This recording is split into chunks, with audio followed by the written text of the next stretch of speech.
Hello everyone, you all are welcome to clear nursing. तो आज हम बात करने वाले हैं नॉर्सेट 9 के बारे में, जो कि बहुत इम्पॉर्टेंट टॉपिक है। तो आप सबको पता है कि नॉर्सेट 9 का जो प्रीलिम्स है, जो प्री पेपर है, वो कब है? 14 सितंबर को है। और अब से तब तक 100 दिन बचे हुए हैं, सिर्फ 100 दिन बचे हुए हैं आपको उस एग्ज़ाम को क्रैक करने के लिए। हम बारी बारी से हर एक चीज़ के बारे में इन डेप्थ इसमें जानेंगे। तो सबसे पहले 100 डेज बचे हुए हैं, तो सबसे पहले 3 चीज़ में बांट देते हैं। बिगनर्स बच्चे जो अभी बिगनर हैं, जो अभी बीएससी नर्सिंग पास करके आए हैं, या वो भी बच्चे जो अभी second year, third year, fourth year में हैं बीएससी नर्सिंग के। ठीक है, तो वो बिगनर बच्चे हैं, तो उनके लिए सबसे चीज़ ये है कि अगर उनका वो आ चुका है आर एन नंबर, तो वो एलिजिबल हैं, वो भर सकते हैं फॉर्म को। आगे उनको तैयारी कैसे करनी है, या फिर वो बच्चे जो भी second year, third year, fourth में और वो तैयारी करना चाहते हैं, तो उनके लिए कैसे तैयारी स्टार्ट होगी। तो उनके लिए सबसे पहले बच्चों, अगर आप बीएससी वाले बच्चे हैं जो अभी कॉलेज में ही हैं, अभी मिड कॉलेज में हैं, तो आपको एक बुक पढ़नी चाहिए तीनों ईयर के लिए अच्छे से, वो भी PR Yadav book. PR Yadav book, I know ये बुक आपने बहुत सुना होगा, हर किसी ने ये बुक के बारे में बताया है कि पीआर यादव पढ़ो, पीआर यादव पढ़ो, पीआर यादव पढ़ो। But to be honest with you, ये बुक सच में बहुत अच्छी है, एक्चुअल में बहुत अच्छी है। अगर इसको आप ध्यान से एक एक वर्ड बिल्कुल फोकस डाल के पढ़ोगे, इसके क्वेश्चन आंसर सॉल्व करोगे, आपको सच में ये समझ में आएगा कि हाँ, ये बुक बहुत अच्छी है। क्योंकि ये बुक क्या है, ये बुक ना सॉन्डर्स एनक्लेक्स जितनी बुक है ना, उन सबका एक मिश्रण रूप है। मतलब ये सोचो कि सारी बुक्स किसी टीचर ने पढ़ी और सब में से इंपॉर्टेंट इंपॉर्टेंट पॉइंट उठा के एक बुक में डाल दिया, तो वो है पीआर यादव बुक। इससे आपके जो सिलेबस है वो भी कवर होगा, आपको समझ में भी आएगा टॉपिक स्टार्टिंग से, एंड एनक्लेक्स लेवल का भी इसमें बहुत कुछ दे रखा है। तो ये एक बहुत इजी अंडरस्टैंडेबल बुक है। तो सबसे पहले बिगनर्स को स्टार्ट ही करना चाहिए पीआर यादव बुक से। तो ये आपके कॉन्सेप्ट जो है वो क्लियर करवाएगी। ये पढ़ लिया, उसके बाद आप पढ़ोगे एनक्लेक्स वाली बुक। कौन सी बुक? एनक्लेक्स वाली बुक। जैसे कि सॉन्डर्स सॉन्डर्स पढ़ोगे आप।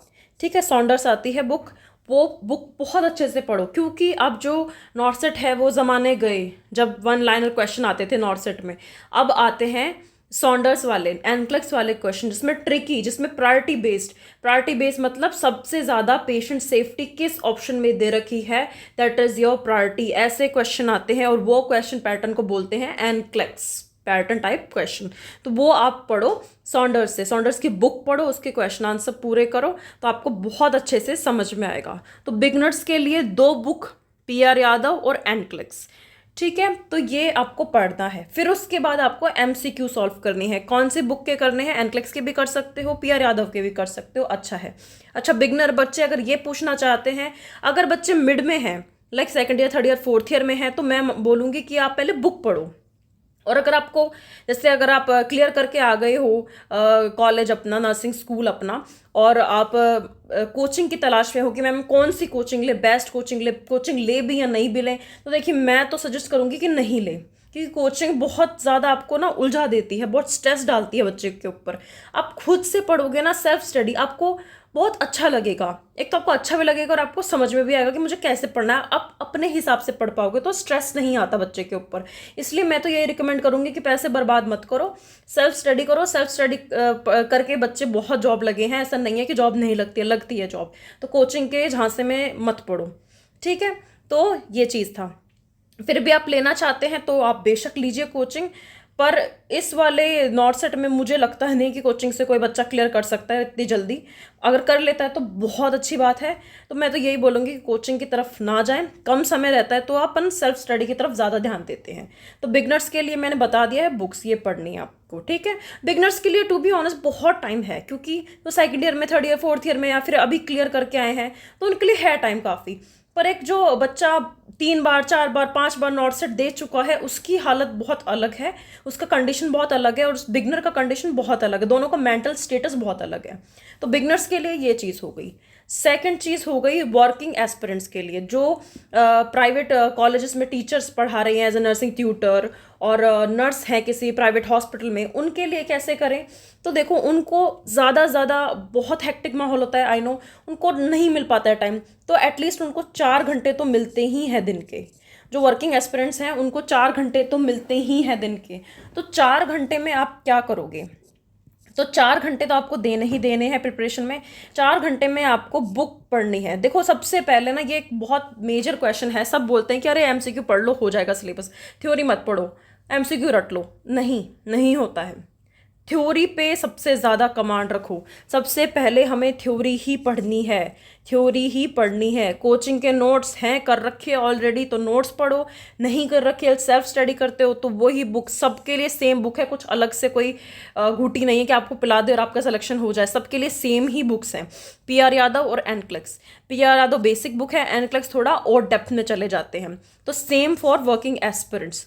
तो 4 घंटे सफिशिएंट है आपके लिए। तो वर्किंग एस्पिरेंट्स के लिए 4 घंटे सफिशिएंट है, उनको भी ये थ्योरी और एमसीक्यूज वाला फॉर्मूला करना चाहिए। फॉर रिपीटर्स, ठीक है, 4 घंटे आप दे सकते हो वर्किंग एस्पिरेंट्स। अब रिपीटर्स के लिए बात करते हैं। सबसे ज़्यादा मुझे बहुत ज़्यादा इनसे सिंपैथी है, रिपीटर्स से, क्योंकि ये बच्चों का मेंटल स्टेटस बहुत अलग होता है। ये बहुत बार दे चुके होते हैं, और जब आप इतनी मेहनत करते हो और आप एक एक नंबर से रह जाते हो ना, वो दर्द, वो तकलीफ बहुत अलग होती है। तो फॉर रिपीटर्स के लिए सबसे ज़्यादा मैं चीज़ बोलूँगी कि देखो आपको सबको बहुत कुछ आता है, आपको 1 नंबर या 2 नंबर, और मैं कहूँगी किस्मत का भी खेल होता है। तो आप सिर्फ और सिर्फ आपके पास जो भी मटेरियल है ना वो ही पढ़ो। किसी की तरफ मत भागो कि मैं ये कर लेता हूँ, नई बुक खरीद लेता हूँ, नई कोचिंग कर लेता हूँ, इसके नोट्स खरीद लेता हूँ, उसको वो कर लेता हूँ। कुछ नहीं पढ़ना है रिपीटर्स को। आप किस्मत से रह गए, नहीं तो आपका सिलेक्शन फोर श्योर था। तो आप सिर्फ रिविजन पे ध्यान दीजिए, सिर्फ और सिर्फ रिवीजन पे ध्यान दीजिए। जो सब्जेक्ट वीक है, जैसे कि मेजरली सबका एफओएन वीक होता है, क्योंकि एफओएन का नोट्स ना हर किसी कोचिंग या बुक में अच्छे से नहीं दे रखा होता है, कुछ ना कुछ छूट ही जाता है एफओएन में। तो एफओएन पे कमांड ज़रूर रखिए। रिपीटर्स, थर्ड ये ध्यान रखिए, रिपीटर्स ने जो पेपर दिया है, मान लो जैसे नोट सेट 8 में बच्चे बैठे, नॉट सेट 8 दिया था, तो नॉट सेट 8 में आप ये देखो, आप जब पेपर दे के आए तो आपने कहीं ना कहीं ये देखा होगा कि मेरे किसके क्वेश्चन गलत हो गए, कौन से सब्जेक्ट के। या बाद में भी देखते हैं बच्चे कि लाइक जब एग्जाम रिजल्ट आ जाता है कि मैं देखूँ तो सही मेरे कहाँ गलत हुए।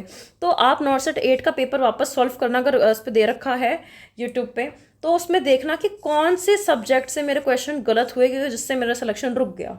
तो सबसे ज़्यादा क्वेश्चन किससे गलत हुए वो देखो, और उस सब्जेक्ट को या उस टॉपिक को अच्छे से पढ़ो। ये ध्यान रखना, ये बहुत इंपॉर्टेंट चीज़ है रिपीटर्स के लिए, क्योंकि उसी सब्जेक्ट ने, उसी टॉपिक ने आपका सिलेक्शन रोका है। तो उस कमांड, उस सब्जेक्ट या टॉपिक के ऊपर कमांड रख लो। मैं फिर से कह रही हूँ बहुत, क्योंकि ऐसा हो सकता है किस्मत ना एक खेल दिखाती है।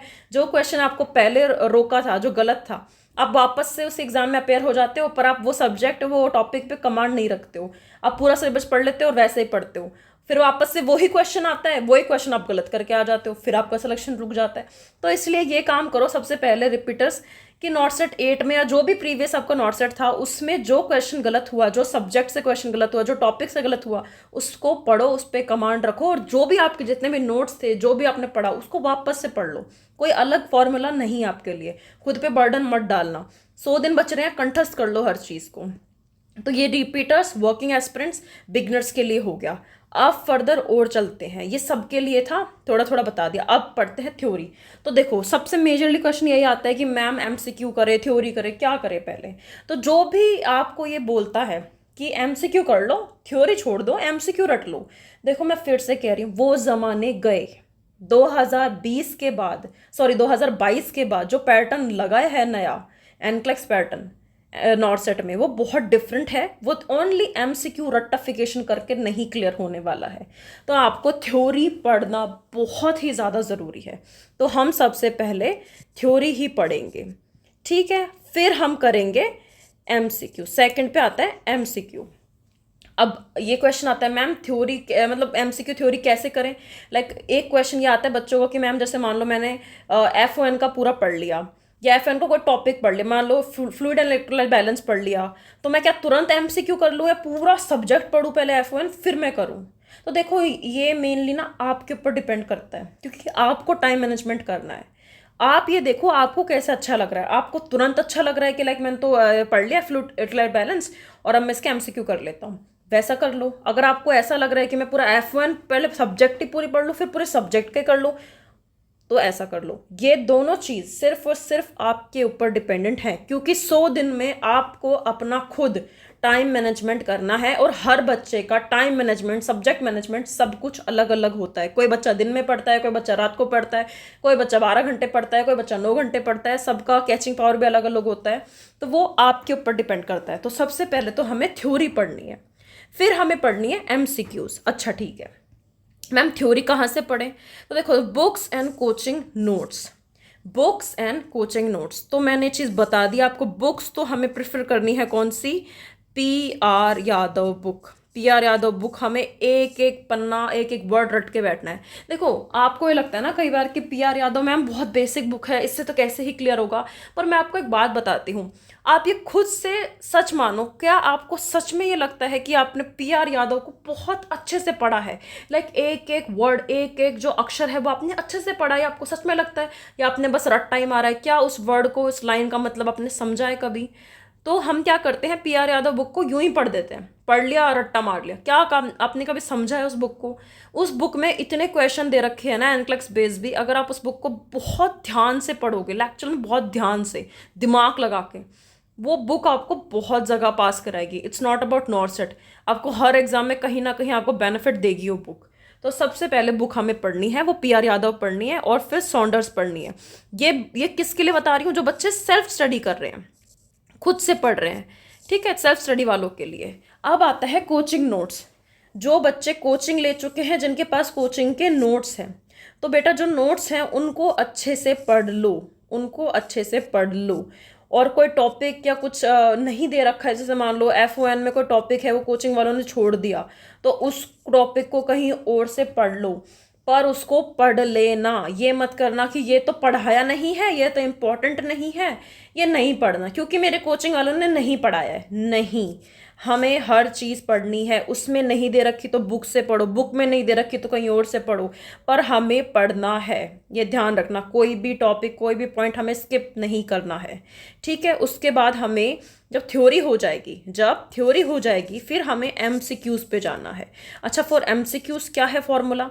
तो PR यादव की MCQ बुक आती है, वो सॉल्व कर लो। सॉन्डर्स में तो ओनली 10 क्वेश्चन ही दे रखे हैं हर उसके पीछे, तो वो पढ़ लो, ठीक है। तो ये आपका MCQs का हो गया। प्लस आपको और सॉल्व करने की, मैम मुझे तो बहुत सॉल्व करना है, मुझे तो अच्छा लगता है सॉल्व करना, मेरा कॉन्फिडेंस बूस्ट होता है, तो कोई कोचिंग का आप टेस्ट सीरीज भी ज्वाइन कर सकते हो, ठीक है। पर मैं बोलूँगी टेस्ट सीरीज आप तब ज्वाइन करना जब थ्योरी हो जाए, क्योंकि अगर आपकी थ्योरी क्लियर नहीं है, आप MCQs करने लग गए, आपके ऑब्वियसली आपके MCQs गलत होंगे, तो आपका कॉन्फिडेंस ब्रेक होगा, आपको लगेगा मुझे कुछ नहीं आता, मेरा तो ज़िंदगी में सिलेक्शन कभी नहीं होना। इसलिए थ्योरी पे कमांड रखना बहुत ज़रूरी है बेटा, ठीक है। तो थ्योरी पढ़ लेना, थ्योरी अच्छे से पढ़ लेना, ठीक है, थ्योरी पढ़ लेना। उसके बाद हम MCQs पे उतरेंगे, और MCQs एग्ज़ाम के 1 महीने पहले से करने लग जाना। अगर 14 सितंबर को प्री है, तो हमें 14 अगस्त से या 15 अगस्त से हमें MCQs स्टार्ट कर देने हैं, तब तक आपकी थ्योरी पूरी हो जानी चाहिए।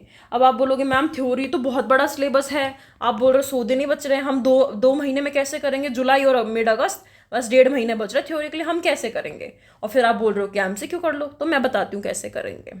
देखो, तो इस चीज़ को छोड़ दो अभी, ठीक है। तो हम कैसे करेंगे? तो देखो, जैसे कि सेल्फ स्टडी वालों के लिए मान लो, एक एग्जांपल ले लेते हैं। FON में बुक में 200 पेजेस हैं, 200 पेजेस हैं। अब इन 200 पेजेस को डिवाइड कर लो। 15, मतलब आपके पास 1 महीना और 15 दिन बच रहे हैं, मान लो 30 और 15 दिन बच रहे हैं, तो कितने हो गए आपके पास? 45 डेज हो गए। 45 डेज में ये 200 पन्नों की बुक कैसे खत्म होगी? ये आप खुद डिवाइड करोगे कि क्या मैं एक दिन में 10 पन्ने पढूं तो मैं इसको कंप्लीट कर लूँगा, या मैं एक दिन में 20 पढ़ने पढूं। वो आपकी कैपेसिटी है, वो आपको फिगर आउट करना है आप कैसे पढ़ोगे, पर मेनली आप डिवाइड करके पढ़ो। बहुत ज़्यादा इजी होगा, माइंड पे स्ट्रेस भी नहीं पड़ेगा। एंड सेम फॉर कोचिंग के नोट्स, जो कोचिंग के नोट्स पढ़ते हैं, गिन लो कि कितने पन्ने हैं, 500, 600, 700, 800, कितने हज़ार पन्ने हैं। तो मैं एक दिन में कितने पन्ने पढ़ूं कि मेरे 15 अगस्त तक ये पूरा सिलेबस कंप्लीट हो जाए? तो डिवाइड करके पढ़ो। तो डिवाइड करके पढ़ोगे, उससे क्या होता है बेटा, हर दिन ना एक वो होता है कि लाइक ये रात होते होते मुझे इतने पन्ने पढ़ के घर जाना है, तो आपको स्ट्रेस नहीं रहेगा। ऑटोमेटिक वो तारीख आएगी जब तक आपका सिलेबस पूरा हो जाएगा, ठीक है। और फिर आप एमसीक्यूज सॉल्व करोगे, जो एमसीक्यूज गलत हो गए वापस उस टॉपिक को एक बार पढ़ लो, वापस से एमसीक्यूज देख लो, तो ऐसे आपका रिवीजन अपने आप ही हो जाएगा। आपको वो करने की जरूरत नहीं है कि मैंने मैम एक बार ही थ्योरी पढ़ी थी फिर एमसीक्यू कर लिया फिर पेपर में उतर गया, नहीं। तो आपको क्या करना है, आपको करना है मान लो डिवाइड करके हमने पढ़ा और मेरा 15 अगस्त तक मैम पूरा सिलेबस हो गया। पर मैम होता है ना कि कॉन्फिडेंस नहीं आता कि मैम मुझे तो कॉन्फिडेंस नहीं आ रहा, मेरा रिवीजन तो हुआ नहीं, मैंने तो पहली बार ही पढ़ा है। कोई बात नहीं, एमसीक्यूज करो। अब एमसीक्यूज करोगे, जो गलत हुआ एमसीक्यूज उसका टॉपिक वापस पढ़ लो, जो गलत हुआ ओनली। तो वो गलत हुआ इसलिए क्योंकि आपको अच्छे से याद नहीं था, आपको कॉन्सेप्ट क्लियर नहीं थे, तो वो रिविजन अपने आप ही करा रहा है बेटा एमसीक्यूज। तो एमसीक्यूज करो, जो गलत हुआ उसको वापस पढ़ लो, उसी टॉपिक का ओनली, तो आपका रिवीजन अपने आप हो गया। और एमसीक्यू सही जो करते जाओगे उसके लिए कॉन्फिडेंस आता जाएगा कि हाँ ये टॉपिक तो मेरा क्लियर है। तो ऐसे करके आपको तैयारी करनी है, सेल्फ स्टडी और कोचिंग के नोट्स भी आपको ऐसे ही पढ़ने हैं, ठीक है। जिसने कोचिंग ले रखी है या कोचिंग की टेस्ट सीरीज कोई लेना चाह रहा है तो वो 1 महीने पहले से स्टार्ट कर दे। 15 अगस्त से कोई कोचिंग ज्वाइन, मतलब कोचिंग के नोट्स जो है वो खरीद ले और टेस्ट सीरीज करना स्टार्ट कर दे, तो वो उसके लिए बेनिफिट है। अब बात करते हैं, ये सेल्फ स्टडी की बात हो गई। अब बात करते हैं प्रीवियस ईयर क्वेश्चन पेपर।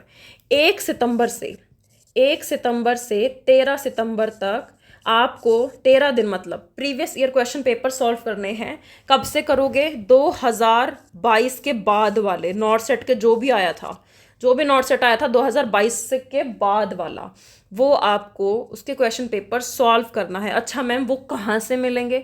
तो बेटा आपको सबको पता है कि जैसे ही नॉर्सेट प्री निकलता है, मेंस निकलता है, कोचिंग वाले खुद ही सॉल्व करा देते हैं आपको पेपर, क्वेश्चन ले लेके। तो वो सारी वीडियोस जो है यूट्यूब पे जितनी पड़ी हैं सारी देख डालो, सारे क्वेश्चन समझ लो, सारी देख डालो। तो आपको 13 दिन में सिर्फ वही करना है, प्रीवियस ईयर क्वेश्चन पेपर आपको देखने हैं नॉर्सेट के। तो 2022 के बाद ही पैटर्न चेंज हुआ था और वही पैटर्न अभी तक आता है। 2022 के बाद वाला जितना भी है वो सारा यूट्यूब से देखो, उनको सॉल्व करो, उनको समझो, उनके रेशनल समझो। तो प्रीवियस ईयर क्वेश्चन पेपर हम सॉल्व करेंगे 13 दिन के अंदर। विद हमारी टेस्ट सीरीज भी चलती रहेंगी कोचिंग वाली, और अगर हमने टेस्ट सीरीज ज्वाइन नहीं कर रखी तो हम बुक सॉल्व करेंगे। PR यादव कर ली, सॉन्डर्स कर ली, ठीक है, ये हो गया। अब मेन चीज़ ये सारा हो गया, ठीक है। मैंने आपको थ्योरी बता दी कि पहले थ्योरी पढ़नी है, फिर एमसीक्यूज करने हैं, कैसे करने हैं वो भी मैंने आपको बता दिया, बुक्स बता दिया कौन सी पढ़ने है, कोचिंग बता दिया, नोट्स कैसे पढ़ने हैं, डिवाइड करके पढ़ने हैं, हमें एमसीक्यूज करने हैं। एमसीक्यूज में जो क्वेश्चन एमसीक्यूज गलत हुआ उसी का टॉपिक हम वापस पढ़ेंगे, तो हमारा रिवीजन भी हो गया। प्रीवियस ईयर क्वेश्चन पेपर पढ़ेंगे हम लास्ट 13 दिन के अंदर। सेल्फ स्टडी हम कर रहे हैं यहाँ पे, ठीक है। और जो कोचिंग बच्चे ले रहे हैं वो लीजिए कोचिंग, जो कोचिंग वाले बोलते हैं उस हिसाब से कि कोचिंग का सिलेबस कब खत्म होता है, कब वो करवाएंगे, क्या करवाएंगे, वो कोचिंग के ऊपर डिपेंड करता है, उसका हम नहीं बता सकते हैं। बिगनर्स के लिए मैंने बता दिया कि जो बच्चे पहले बात, बिगनर्स तो स्ट्रेस ही मत लो, क्योंकि तुम्हारा तो पहला ही अटेम्प्ट है और अपना मनोबल तोड़ने की जरूरत नहीं है। तुम्हारा पहला अटेम्प्ट है, तुम इसको टास्क की तरह करो कि देखते हैं क्या होता है, कितना आता है, फिर उस हिसाब से आगे प्रिपरेशन करना। पहली बार में बिगनर्स का हो जाए बहुत अच्छी बात है, बेस्ट ऑफ लक गाइज। तो पहला क्या है, PR यादव एनक्लेक्स बुक्स, मैं तो यही बोलूँगी आप इस पर फोकस रखिए, ठीक है। और वर्किंग एस्पिरेंट्स के लिए 4 आवर पढ़ाई काफ़ी है। रिपीटर्स के लिए रिविजन ज़रूरी है। जो क्वेश्चन गलत करके आए हो पिछले नॉर्सेट में, उसका टॉपिक या उसका सब्जेक्ट उठा के पढ़ लेना। 100 दिन बच रहे हैं, खुद डिवाइड करो कैसे पढ़ोगे। 1.5 महीने में थ्योरी कंप्लीट करोगे या पूरा 100 दिन में कंप्लीट करोगे, वो खुद करोगे डिसाइड कि भाई मैं 100 डेज में मैं थ्योरी भी पढ़ रहा हूँ, साथ साथ रोज़ MCQs भी कर रहा हूँ, या फिर मैं 100 डेज में रोज़ 1.5 महीने तो मैंने थ्योरी पढ़ी, अब मैं 1 महीने MCQs करूँगा, 13 दिन में क्या करूँगा, रिविजन करूँगा, या फिर मैं वो करूँगा क्या, previous year question paper solve करूँगा। ये तुम खुद डिसाइड करोगे, मैंने तुम्हें बता दिया है कि क्या क्या करना है, खुद करोगे ये चीज़। 100 दिन में मैं क्या करूँ वो तुम पे डिपेंड करता है, और वर्कलोड नहीं पड़ेगा अगर डिवाइड करके पढ़ोगे। और एक इम्पॉर्टेंट चीज़, तुम रिवीजन करने वाले बच्चे हो कि मैम मैं तो लास्ट के टाइम पर थ्योरी रिवीजन करके ही जाता हूँ, मेरा तो मस्ट है, नहीं तो मैं तो भूल जाता हूँ, मुझे तो कुछ याद नहीं आता। तो रिवीजन करोगे ना बेटा, तो पेन पेपर लेके बैठना, जो जो तुम्हें इंपॉर्टेंट लग रहा है पॉइंट वो लिखते चलना, और उसी पेपर पेन को ना, उसी मतलब पेपर को पढ़ के जाना 12 सितंबर या 13 सितंबर को, ठीक है। मान लो तुमने 1 सितंबर से स्टार्ट किया रिविजन, तुमने सब्जेक्ट उठाई F1, ठीक है, अब पेन पेपर लेके बैठ जाना, पॉइंट लिखते जाना कि जो तुम्हें लग रहा है ना कि ये थोड़ा डिफिकल्ट है, ये मुझे याद नहीं आएगा पेपर में, वो लिख लेना। जैसे कि इसका वैल्यू इतना होता है, लिख लिया। दूसरा क्वेश्चन, इसका वैल्यू इतना होता है, लिख लिया। तो ये पेन पेपर करके लिखते जाना। और 12-13 तारीख को ये जो है तुमने छोटे छोटे शॉर्ट नोट्स बनाए हैं खुद के लिए, ये पढ़ लेना फिर से। ये इंपॉर्टेंट है, तुम जो अगर रिविजन कर रहे हो फिर से तो ठीक है। तो ऐसे आपको रिविजन करना है और यही पढ़ लेना। 12-13 तारीख को हो गई तुम्हारी प्री की तैयारी। ठीक है। इम्पॉर्टेंट चीज़, जो बच्चे वो सोचना चाहते हैं कि मैम हमें बता दीजिए कौन सा इंपॉर्टेंट टॉपिक है जो हम बिल्कुल लास्ट टाइम पे और पढ़ के जाएं, अच्छे से उस पर फोकस डालें। तो लास्ट टाइम पे बेटा अंतिम 10 दिनों में कौन से टॉपिक पढ़ने हैं हर एग्जाम के लिए, नॉट अबाउट नॉट सेट, ये सब चीज़, सब जितने भी नर्सिंग एग्जाम होते हैं ना, इनसे इंपॉर्टेंट टॉपिक कुछ नहीं है, इनसे बाहर कुछ नहीं जाता, मेनली इनमें से ही आता है। तो ये जो 3 वीडियो एक्चुअली, फर्स्ट, सेकेंड और थर्ड, ये 3 वीडियो मैंने बना रखी हैं, आप ये जाके देखना। ये पहला टॉपिक और तीसरा ये अपने ही चैनल पे है, नीचे स्क्रॉल करके जाओगे आपको दिख जाएगा। इनमें जो इम्पोर्टेंट टॉपिक मैंने बता रखे हैं, अंतिम 10 दिन की बात कर रही हूँ मैं। पढ़ना सारा ही है पर मोर फोकस डालना है इन पे, क्योंकि आपको ये रट्टा हो जाए, अच्छे से याद हो जाए, ये इंपॉर्टेंट है। तो पढ़ना हमें सब कुछ ही है, पर और इम्पॉर्टेंट हमारे लिए क्या है, 1, 2 और ऐसा टॉपिक थर्ड, 3 और 3 वीडियो बना रखे हैं। तो ये तीनों का जो टॉपिक मैंने बताया है, हर सब्जेक्ट का बता रखा है, इसमें पढ़ लेना अच्छे से। वीडियो आपको मिल जाएगी अपने ही चैनल पे, हमारे ही चैनल पे, नीचे जाके स्क्रॉल करोगे वहाँ आपको पूरा वीडियो मिल जाएगा। अच्छा, और आसान मैं करना चाहूँ आपकी पढ़ाई कि मैम मुझे तो बुक्स नहीं पढ़नी, मुझे तो बुक्स समझ में ही नहीं आती हैं। ठीक है, मुझे तो मैम बुक्स नहीं पढ़नी, मुझे तो बुक समझ में ही नहीं आती हैं, मुझे तो आप कोई अच्छे से नोट्स बता दो, मैं वहाँ से पढ़ूँ और मैं पास हो जाऊँ। ना तो मुझे कोचिंग के नोट्स पढ़ने, ना मुझे बुक्स पढ़नी, मुझे तो आप वैसा बता दो कि हाँ इतना पढ़ ले और तेरा कॉन्सेप्ट क्लियर। तो देखो, अगर तुम्हारे पास टाइम है, तुम 1 महीने के अंदर अंदर, तुम 1 महीने के अंदर अंदर अखबार की तरह, जैसे अखबार पढ़ते हो वैसे अगर पढ़ सकते हो, तुम वो वाले बच्चे हो कि मैम मैं एकदम अखबार की तरह जल्दी जल्दी है ना पी.आर. यादव बुक को एक बार फेर लेता हूँ, मैं पहली बार ही पढ़ रहा हूँ पर मैं एक बार फेर लेता हूँ, तुम वो बच्चे हो तो बहुत अच्छी बात है, वो पढ़ लेना। पी.आर. यादव तो देखो तुम्हें है ना पढ़नी ही पड़ेगी, तुम कोचिंग वाले बंदे हो, तुम बिगनर हो, तुम रिपीटर हो, तुम कोई भी हो, पी.आर. यादव तो तुम्हें पढ़नी पड़ेगी। क्यों मैं बोल रही हूँ ऐसा, तुम्हारे कॉन्सेप्ट क्लियर करवाएगी पी.आर. यादव बहुत अच्छे से, ताकि तुम्हें समझ में आएगा कि है ना, अगर तुम किसी कोचिंग के किसी के भी नोट्स पढ़ते, कोचिंग में बेटा कोई नहीं पढ़ाएगा तुम्हें कि एनट ये डेफिनेशन ये होती है, इंडिकेशन ये हो, समझ लो बुक की तरह तुम्हें नहीं पढ़ाएगा। कोचिंग वाले तुम्हें पॉइंट पढ़ाते हैं, इंपॉर्टेंट टॉपिक पढ़ाते हैं, इंपॉर्टेंट छोटे छोटे पॉइंट पढ़ाते हैं। ठीक है, तो उन पॉइंट को समझ तभी पाओगे ना जब कॉन्सेप्ट पता होगा। तो कॉन्सेप्ट क्लियर तो करोगे पहले, तो कॉन्सेप्ट क्लियर कौन कराएगा, पी.आर. यादव बुक कराएगी। उसके बाद आपको मैं एक रामबाण इलाज बता रही हूँ, पी.आर. यादव तो तुम पढ़ ही लेना सारे जितने भी ये वीडियो देख रहे हो। ठीक है, I am not promoting my stuff here, but believe me, एक बार तुम इतने पैसे बर्बाद कर चुके हो हर चीज़ पे, ठीक है, एक बार फिर से एक और विश्वास कर लेना। मैंने थोड़े से चीज़ बनाई है, ठीक है, देखो यहाँ पे तुम देख पा रहे होंगे, पीडियाट्रिक्स के नोट्स हैं, पीडिया के नोट्स हैं, फंडामेंटल ऑफ नर्सिंग के नोट्स हैं, इमेज बेस्ड क्वेश्चन के नोट्स हैं, फार्मा के नोट्स हैं और साइकेट्रिक के हैं। ये मैंने 4 सब्जेक्ट बनाई हैं विद इमेज बेस्ड क्वेश्चन। और इमेज बेस्ड क्वेश्चन आज से ही देखने लग जाना, रोज़ देखोगे ना खोल के इस पीडीएफ को तो दिमाग में सेट हो जाएगा कि ये इमेज किस टूल की है। ठीक है, तुम क्या करते हो, इमेज बेस्ड क्वेश्चन ना 10 दिन पहले पढ़ना स्टार्ट करते हो, फिर तुम एग्जाम में जाके पक्का फॉर श्योर भूल जाते हो। तो अभी से ही रोज़ देखना स्टार्ट करो। तो ये मैंने 5 पीडीएफ दे रखी हैं, इसका लिंक आपको डिस्क्रिप्शन में मिल जाएगा, वहाँ से बाय करो। और हमें अगर आपको पीडीएफ डाउनलोड करनी नहीं आती है, बाय करने के बाद पीडीएफ आपको डाउनलोड करनी पड़ेगी, ये बुक घर नहीं आएगी आपकी, ये डिजिटल मटेरियल है सारा। तो अगर आपको ये डाउनलोड करना नहीं आता तो मैं आपको नंबर बता रही हूँ, 9116765424, this is our coaching number. आप इस पे मैसेज करो, बोलो कि मैंने ये सब्जेक्ट बाय करी है, हम वेरीफाई करेंगे कि आपने बाय करा है कि नहीं करा है। आफ्टर वेरिफिकेशन हम आपको ये पीडीएफ खुद ही व्हाट्सएप पे अपलोड कर देंगे, आप वहाँ से डाउनलोड करके और पढ़ लीजिएगा। तो आप हमें इस पर मैसेज कर सकते हैं आफ्टर योर परचेज कहाँ से करोगे, इन 5 PDF को लिंक डिस्क्रिप्शन में दे देंगे। तो मैं आपको एक एक करके एक बार ओपन करके दिखा देती हूँ तो आपको पता चले कि अंदर है क्या चीज़। तो देखो, और इसकी मैं गारंटी देती हूँ आपको, ये जो मैंने चारों सब्जेक्ट यहाँ लिख रखी है ना, fundamental of nursing, paediatrics, pharmacology, psychiatric, ये चारों इस नोट से पढ़ लेना। कोई भी एनक्लेक्स की बुक, कोई भी PR यादव, कहीं से कुछ पढ़ने की जरूरत नहीं है, इस चीज़ की गारंटी है तुम्हें। पर हाँ, एक चीज़ है, पढ़ोगे एक एक वर्ड ध्यान से, ठीक है, दिमाग लगा के। ये नहीं कि तुमने ऊपर से पढ़ा और तुम इल्ज़ाम लगाने बैठ गए मैम आपके नोट्स ने तो हेल्प नहीं किया। आपने पढ़ा था अच्छे से? नहीं पढ़ा ना बेटा, नहीं पढ़ा तो नहीं होगा सिलेक्शन। तो या तो ये नोट्स पढ़ लो, कोई भी नोट्स पढ़ लो, अच्छे से नहीं पढ़ोगे तो सिलेक्शन ज़िंदगी में नहीं होना। पर ये नोट्स ऐसे हैं, मैं इस चीज़ की गारंटी देती हूँ, तुम्हें कहीं से कुछ पढ़ने की ज़रूरत नहीं है। फंडामेंटल ऑफ नर्सिंग का एक एक पॉइंट, छोटे से छोटा पॉइंट इस PDF में है। Paediatrics, pharmacology and psychiatric, and specially जिसको फार्मा समझ में नहीं आती है कि मैम मेरे तो फार्मा ऊपर से जाती है, इस नोट्स को पढ़ लेना। इस नोट्स को पढ़ने के बाद अगर फार्मा समझ नहीं आई तो मुझे बता देना। ये पर अच्छे से पढ़ना, ठीक है, ध्यान से पढ़ोगे तुम, ये तुम्हारी जिम्मेदारी है। तो मैं एक एक करके तुम्हें एक बार ओपन करके दिखा देती हूँ कि कैसे होता है, अंदर का PDF में क्या हर चीज़ है, और इतना ही काफ़ी है, इससे बाहर कुछ नहीं जाने वाला है, ठीक है। तो पहले साइकेट्रिक ओपन कर लेते हैं।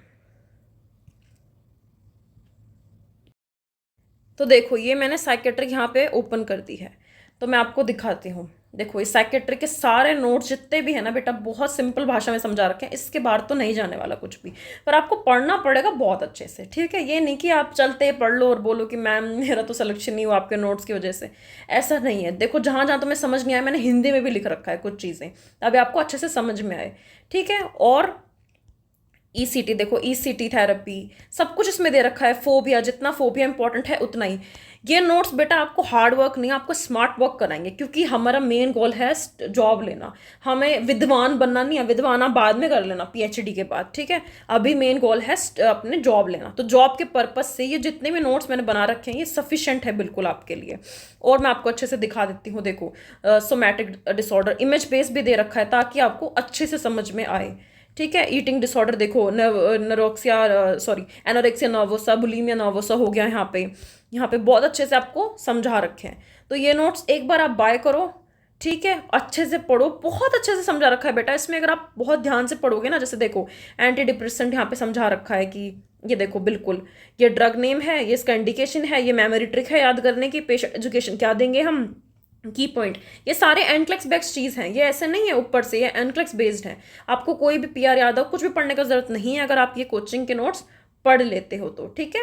देखो ये सारे क्या हैं, ये मेडिसिन दे रखी है, बाइपोलर मेडिकेशन, लिथियम, सब कुछ, ठीक है। देखो, तो ये किसके नोट्स हैं, फार्मा के नोट्स हैं। ये इतना इजीली मैंने बना रखा है बेटा, आप आज तक अपने जितने फार्मा के नोट्स पढ़े और आपको नहीं समझ में आता था, इन नोट्स के पढ़ने के बाद आप ये खुद बोल दोगे कि मैम फार्मा के इससे इजी नोट्स मैंने आज तक नहीं देखे लाइफ में। देखो, हर चीज़ बता रखी है, drug antidote, drug and therapeutic range, ठीक है, कार्डियोवैस्कुलर के बता रखे हैं हर चीज़, anti dysrhythmic first second third, vasopressin, सब कुछ, कि उसका नाम क्या है, उसका इंडिकेशन क्या है, सब कुछ इसमें बता रखा है। एक बार मैं बता रही हूँ सच में, आप ये नोट्स खुद पढ़ोगे ना, आप ये खुद बोलोगे कि मैम एनक्लेक्स बेस्ड इसमें दे रखा है।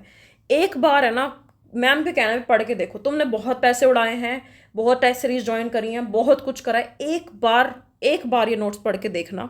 मैं इसलिए नहीं कह रही क्योंकि मेरी कमाई होगी, मुझे बहुत सारे पैसे मिल जाएंगे, और इतने बेटा 150 रुपीज़ में आप क्या ही दे दोगे मुझे, 150 रुपये में तो 500-600 की तो आप खुद टेस्ट सीरीज बाय करते हो, मैं तो 150 में नोट्स दे रही हूँ आपको भी, इतने अच्छे लिखे हुए बनाए हुए, सिर्फ आपकी हेल्प करने के लिए, क्योंकि मुझे पता है ये बहुत अच्छे से कि बच्चे जो है वो कोचिंग अफोर्ड नहीं कर सकते, इतना पैसा नहीं होता है ना, वो और महंगी महंगे टेस्ट सीरीज ज्वाइन कर सकते हैं। इसलिए मैंने इतने कम प्राइस में नोट्स लेके आई हूँ ताकि आपकी जॉब लगे, आप कम से कम थोड़ी दुआएं तो दे के जाएँ कि कोई तो था जिसने हमारी जॉब लगाने में हेल्प करी। तो बस ये इसलिए ही है, ठीक है। मैं आप सोचे कि मैम फ्री क्यों नहीं कर देते नोट्स, फ्री भी कर सकते हैं, बट बेटा आपको भी पता है ये चीज़ कि फ्री का वैल्यू नहीं होता है। मैं फ्री डाल दूंगी ना, आपको विश्वास ही नहीं होगा, आप बोलोगे अरे पता नहीं क्या फालतू नोट्स होंगे। फ्री पे कोई विश्वास नहीं करते बच्चे, इसलिए ये कुछ वैल्यू ऐड करने के लिए इतना आपको प्राइस मनी देना ही पड़ेगा, ठीक है। और विद आपको इसमें क्वेश्चन आंसर भी मिल जाएंगे, तो ये टीबी के क्वेश्चन आंसर हैं, ठीक है। ऐसे ही आपको क्वेश्चन आंसर न्यूरो के भी मिल जाएंगे आगे, मैं आपको दिखाती हूँ अभी। देखो ये किसके हैं, न्यूरो के हैं। तो एनजी ट्यूब के सबके, मतलब हर चीज़ एक बहुत अच्छे से बता रखी है इसमें, हर एक सिस्टम का फार्माकोलॉजी दे रखी है, एंडो ड्रग दे रखी है, ठीक है। इसमें मेंटल हेल्थ भी मिल जाएंगी आपको, एंटीबायोटिक्स भी मिल जाएंगी, ठीक है, नसेट्स भी मिल जाएंगी आपको इसमें। और मेंटल हेल्थ के ड्रग हैं, अदर ड्रग है, अदर ड्रग में देखो कॉन्ट्रासेप्शन का ड्रग आ गया, ठीक है। उसके बाद क्या आ गया, लेबर ड्रग्स आ गए, मतलब सारा जितना भी सब कुछ है, फार्माकोलॉजी जितनी भी है सारी मैंने बहुत अच्छे से इसमें लिख रखी है। एक बार आप पढ़ना, I swear to God you won't believe कि इतने अच्छे नोट्स हैं, आप खुद बोलोगे कि सच में बहुत अच्छे से फार्मा हमारी क्लियर हुई है नोट्स की वजह से। ये देख सकते हो आप, इमेज बेस्ड क्वेश्चन है। तो बेटा ये इमेज बेस्ड ना अभी से ही पीडीएफ खरीद लो, अभी से पढ़ना रोज स्टार्ट कर दो। आप यही गलती करते हो, आप एग्जाम के ना 10 दिन पहले पढ़ना स्टार्ट करते हो, हर वीडियो देख लेते हो यूट्यूब पे, उससे टाइम खराब होता है, 10-10 घंटे खराब जाते हैं। ये पीडीएफ लो, इसको रोज देखो, क्या शेप है, क्या नाम है, आपको अच्छे से याद हो जाएगा, ठीक है। तो ये सारा यहाँ पे समझा रखा है, हर चीज़ देखो, ये पीडीएफ मैंने हर एक नोट्स, हर एक इमेज अच्छे से समझा रखी है इसमें, ताकि आपको कोई भी प्रॉब्लम ना हो फर्दर। ये देखो, ये है पीडियाट्रिक्स के नोट्स, प्रिया के नोट्स देख लो आप। पीडियाट्रिक्स के नोट्स भी बहुत अच्छे से रंग बिरंगे तरीके से बना रखे हैं, ताकि आपको याद हो, आपके दिमाग में कैप्चर हो चीज़, हर एक चीज़ इतने अच्छे से समझा रखी है ना बेटा। ये नोट्स पढ़ना, मैं सच कह रही हूँ। देखो आप इसमें इमेज भी देख सकते हो, बर्थ मार्क्स का कैसा होता है, सब कुछ इतना अच्छे से बता रखा है ना, आप ये खुद बोलोगे कि सच में ऐसे नोट्स जब आप पढ़ते हो ना, आपके दिमाग में ना ये मेमोरी फीड हो जाती है, क्योंकि आप विजुअल देख रहे हो, आप कलरफुल इमेजेस देख रहे हो, आपको पता है कि कैसा होता है ये रिफ्लेक्स, ठीक है। तो इसमें सारा सब कुछ बहुत डेप्थ में अच्छे से समझा रखा है। तो ये नोट्स आप ले लो, डिस्क्रिप्शन में आपको मिल जाएंगे। एंड लास्ट F1 के नोट्स में आपको दिखा देती हूँ कि उसके अंदर भी क्या क्या चीज़ है। F1 के बारे में स्पेशली मैं एक चीज़ बोलना चाहती हूँ, कोई भी PR यादव बुक, कोई भी NCLEX बुक, कोई भी कोचिंग में इतना डेप्थ से नहीं पढ़ा रखा है। PR यादव में भी F1 के कोई 5-6 पन्ने दे रखे होंगे, पर नहीं है। इस F1 के जो नोट्स हैं, इससे बाहर कुछ नहीं जाएगा। जितने भी आपने कुछ भी पढ़ा F1 में, सारा इस नोट्स में दे रखा है, सब कुछ इस नोट्स में है। इन नोट्स में सब कुछ दे रखा है। देखो कितने पेजेस हैं, कम से कम आपको इसमें पेजेस मिलेंगे 200-250 पेजेस इसमें, सिर्फ और सिर्फ F1 के। कुछ इमेज बेस्ड क्वेश्चन भी हमने डाल रखा है इसमें, ताकि आपको याद हो, ठीक है। एंड आपको सब कुछ इसमें चीज़ मिलेगा, crisis and temperature, true crisis, false crisis, कुछ एडिशनल भी चीज़ बता रखी है कि कुछ बाहर से क्वेश्चन आ जाए तो वो भी आप कर पाओ। और बिल्कुल इतने अच्छे तरीके से समझा रखी है ना बेटा, विद एम्स बेस्ड। अब ये निडल स्टिक इंजरी है, ये जो आप इमेज देख रहे हो, ये एम्स के हॉस्पिटल में लगा हुआ है। तो ये जब आप ऐसे चीज़ें पढ़ोगे कि एम्स बेस्ड, नॉर्सेट बेस्ड, तो आपको सिलेक्शन ज़रूर ही ज़रूर मिलेगा, क्योंकि एम्स खुद का तो चीज़ें गलत नहीं कर सकता है ना। तो ये चीज़ है, आप देखो एक बार इनको कि थेरेप्यूटिक कम्युनिकेशन क्या होता है, पहले हम क्या करते हैं, बिल्ड ट्रस्ट करते हैं, फिर फैक्ट्स बोलते हैं, कंबाइन करते हैं।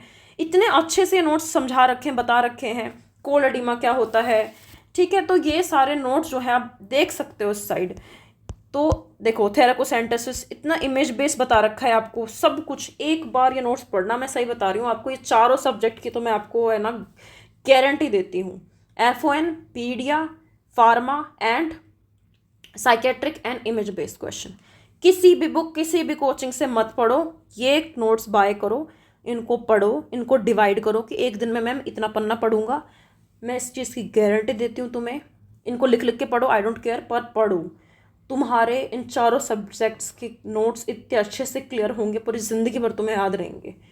बस बहुत मिनिमम चार्जेस में तुम्हें बाय करना है। हमें मैसेज कर देना, कौन से नंबर पे, व्हाट्सएप नंबर मैं बता देती हूँ आपको कि कौन से व्हाट्सएप नंबर, 91167654 एंड 24, ये हमारे व्हाट्सएप नंबर हैं।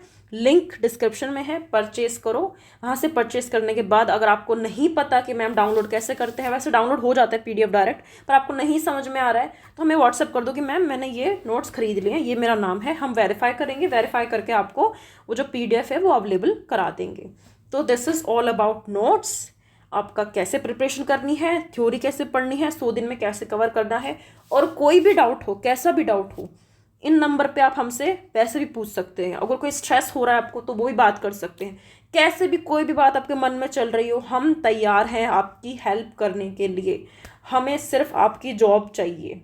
हम चाहते हैं कि आप हमें दुआएं दें और हम कैसे भी करके आपकी हेल्प कर पाएँ तो बहुत अच्छा होगा।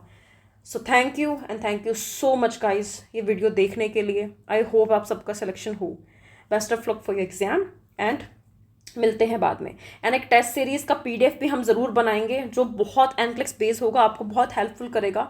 तो वो भी आपको सॉल्व भी कराएंगे और आपको अवेलेबल भी कराएंगे ताकि एंड मोमेंट पे आपको बहुत प्रिपरेशन हो, बहुत अच्छे से हेल्पफुल हो उन टेस्ट सीरीज़ की वजह से। तो वो भी आपको एग्ज़ाम के 15 दिन पहले देखने को ज़रूर मिल जाएगा। तो ये था इस वीडियो में। Thank you and thank you so much guys.